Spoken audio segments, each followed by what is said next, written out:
Then continuous integration or the build, whatever we were discussing. Build, what do you mean by build? Build is nothing but compiling your code and integrating with any other additional third party softwares, or usually we call it as libraries. So those will be integrated and packaged. Means, how do you install a very simple example I would like to give. How do you install a Chrome browser in your laptop? You just download the exe and install it. So what is the exe? Exe file or MSI file. And those who are familiar with Linux, what you are doing?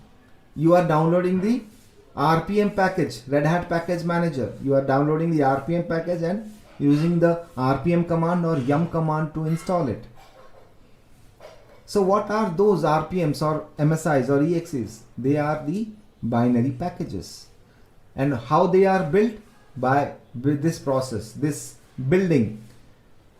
Right? The code that has been developed has compiled, and the additional libraries has been infused, and a package got created, and that particular package is being distributed to the user. You download, user means us. We are the users. We download it, deploy it or install it and use it. So we need to be ensured that process in place, that we should be able to do this automatically. A CI system that is allowed to do us. So a continuous integration system. And what are the tools that are available in the market? The topmost used open source tool is Jenkins. After that, Bamboo. After that, Circle CI. And after that, TeamCity. And also I think Atlassian, Bamboo is the Atlassian tool. So apart from Jenkins, the others are some or other way they are paid or licensed tools. You have to pay to use them. If you want to use them, you have to pay some licensing cost. Whereas Jenkins is the most used open source tool for continuous integration. Deployment automation. How do you deploy automation? How do you automate your deployments? It means, how do you create your infrastructure? How do you make sure the code, the application getting installed or deployed inside your infrastructure? So this also brings a concept of infrastructure as code. So I was talking about T-shaped skill, right? So you know everything, you are expert, you can make yourself expert in infrastructure as code. There are certain tools that you need to learn, like Ansible, Puppet, Chef. They are all similar, but mostly Ansible is the topmost tool today's date that should be learned. And I recommend that everyone who wants to learn further or understand, want to become a DevOps engineer, if you're really interested in this side of the infrastructure side of the domain, then go for Ansible. And also make sure you understand Linux. Go for Ansible, that will give you a good career. So infrastructure as code, here mostly the entire focus is on creating your infrastructure automatically. So previously, while working in development and systems or operations team, the systems, the developers and testers are quite dependent on the systems teams. And that is also one more part of delay. After the code developed, they will ask, okay, give us a system to test. The system team will say, wait, we have so many other systems to deliver. Whenever your turn comes, we'll give to you. So the testing team has to wait until they get a system to test. That was the major problem. Now we are in an era of cloud and automation. Here we are promoting the infrastructure as code, or which is enabling us to create disposable infrastructure. Means you write code, run it, your infrastructure will be ready. you write code, your infrastructure will be destroyed. So you just create anywhere, anytime, anywhere you want, destroy it anytime, and reuse it or recreate it again. So this process tells you about infrastructure as code. How do you modify your infrastructure or convert your infra into a code? SRE in also this is one of the major implementation where SRE understands how to manage this. So what I explained is unified deployment process. The goal of deployment automation is make sure whatever automation you are developing via Ansible or any other configuration management tool or automation tool, the same code is getting used for development deployments, testing deployments, and even production deployments. So now you can understand the deployment is unified everywhere. On-demand deployments, I just explained, whenever you want, you deploy, you create your infra, you deploy the application. Never mind, kind of. No. Even the dev can deploy, even the testing team can deploy. Also, apart from using the same deployment code, you have to use this is a principle or this is a guideline or a best practice. You use the same package. Means, let's say today I have downloaded the Chrome version 2.0. I want to use it. So I have to ensure I am deploying or installing the 2.0 version of the Chrome in my dev environment, in my test environment, in my production environment. The same package. So you can easily identify problems if something is there. And what I talked about, the infrastructure as code, that is also we are calling as disposable or reproducible infrastructure, where you can work on your infra wherever, whenever you want, by modifying them to, instead of physical entity, to the code. The trunk based development, what we discussed, it's nothing but very simple concept.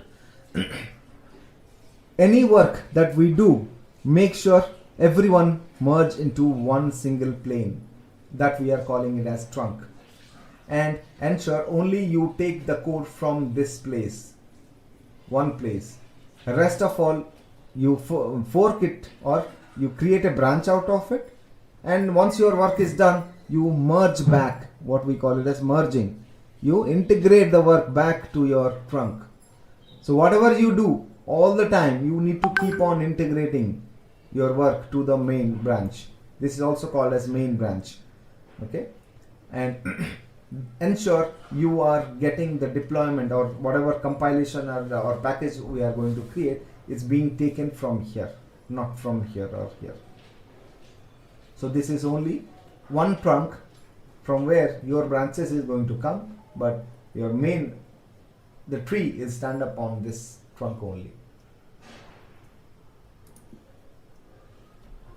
And rest of the other what we talked about is mostly dev and DevOps, right? So here the other team that used to work, now they has the major role here in the entire process. Testing, they can do unit testing, acceptance testing, functional testing, performance testing, load testing, like different kinds of testing they can automate in the entire process, and ensure in every release or every build, the code has been tested with all possible test cases they are automating.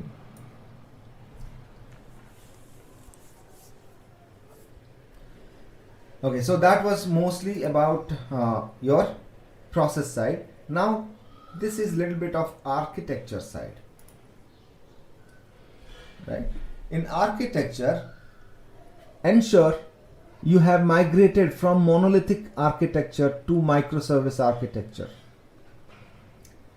In monolithic means all functionality or entire application in one system.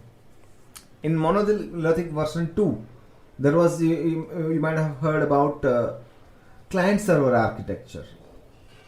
It's two systems, one client, one server. some database or something. Or there were also introduction of 3-tier architecture where 3 systems, one client, one application server, one database server. So those era is gone. Now it is about microservices. Means I'll take example here. You guys must have using a Zomato. It's just a food ordering app, or maybe Swiggy or any other. Imagine when it was started very beginning, you were only able to order food. You never knew whether the restaurant accepted your food, when your food is going to come, or what is the time duration they are taking. Nothing. Only you were just simply place the order and wait for it until it comes. Now understand the functionality, the improvement that in the recent past they have done. You are getting a restaurant management. Whether the restaurant accepting it, whether they are preparing or they are packaging it, how much time they need to prepare, right? Once they prepared, you get message, okay, this food is prepared and being packaged, right? All the steps you are going to know. Now after they hand over it to your delivery boy, that information you are also able to know now. So do you think they are all in one application? So for example, let me complete that. So delivery boy, whether he picked the food or not. I mean, first of all, whether a delivery boy assigned to pick your order or not.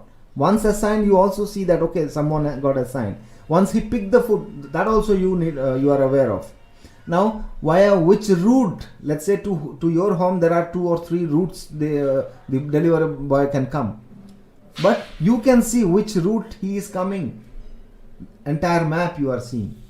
So if you think, these are different functionality altogether.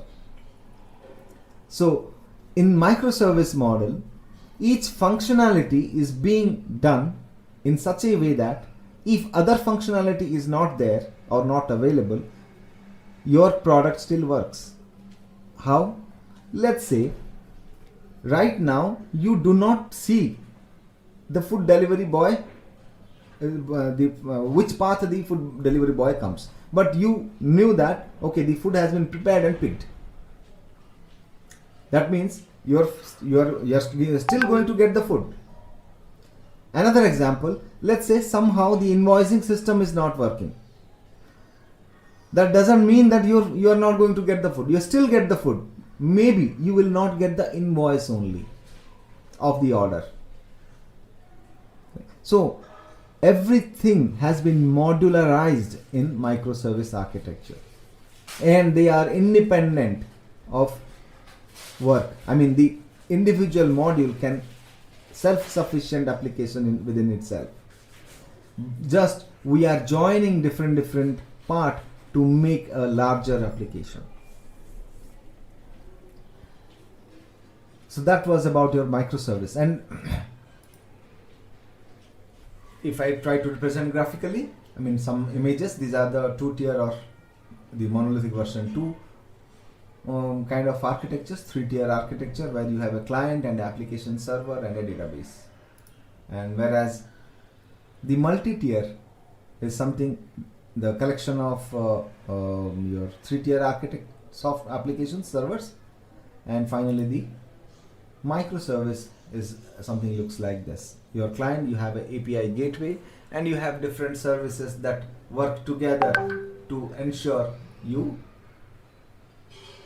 your application is being served or provided to the client. So where Devops stands here, you work on the services, SRE work on the SRE implements it and makes sure that all the service run together or ensures the application is up and running all the time without any failure or downtime.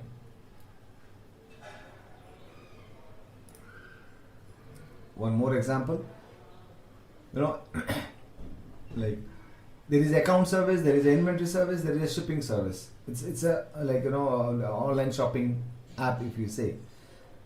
In case, as I said, the inventory is down, you maybe not see all the items there are certain items. I mean, if you already ordered, still your shipping service works and you can still locate your item where it is. So based on one app fails, it doesn't mean the entire product going down. Others will be working together to ensure at least some of the functionality is available to the end user. A quick comparison between monolithic architecture and microservices. You can say, you can see it's like a collection of monolithic, maybe called as your microservice, but every microservice has its own identity or different database. So you can consider multiple monolith architecture, collection of them can be a microservice based. But here there was no implementation of APIs and all, where we have in microservices for each individual application there are APIs which interact with each other to make sure to ensure every microservice are connected and can possess the ability to give you a larger user experience and a product experience.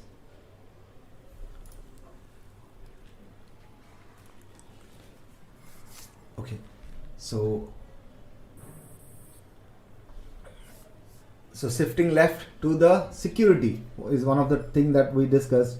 Get InfoSec involved in software design, develop security approved tools, and develop automate security testing. So these are the three aspects that you should think of when you are shifting or giving importance to the security part in the entire process or implementing the DevOps life cycle. So with that, I end my session here. So please go ahead if you have any queries that I would like to take.